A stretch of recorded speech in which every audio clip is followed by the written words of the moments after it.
Do you think the country has achieved something from the march about femicide?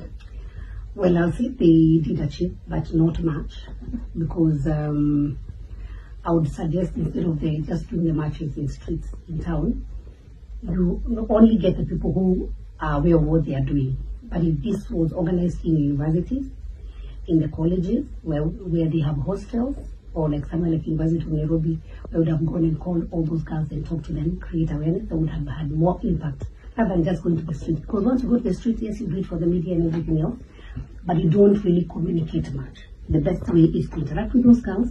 Let's start mentorship programs where they can be able to talk to. There are girls who are still in hostels, who are traumatized, who have gone through that experience, they don't know who to talk to.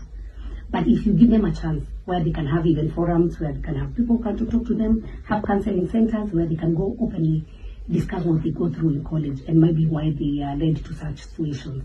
So the most important is not just a match, but to have forums where we can be able to counsel them. What can be done to reduce these cases?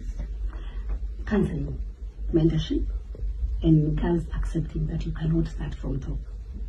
What comes easy goes easy. So girls need to know how to work hard and not just looking at money, because when money comes in, you'll have to pay for it. Whichever amount comes in, there's no free money in this world. There's nothing that is for free. The only thing for free is air, and it's given by God.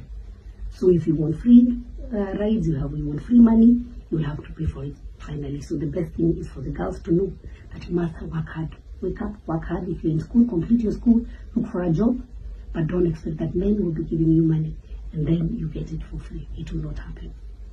Okay, as a woman in leadership, how best can you help fight this? As I'd mentioned, is reach out to these girls. Go to colleges, talk to them. We need to start having talks. We need to start having forums where we can even have a session where people can be able to speak.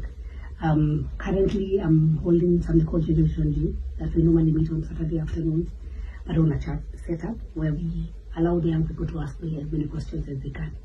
So that then if somebody has a question, I'm able to answer them, I'm able to interact with them. Even some of us as leaders, we're too far away from these young people. They need to feel us, they need to touch us, they need to hear our stories, because sometimes they see us, they think we started from up there. We started from very far for us to get where we are today.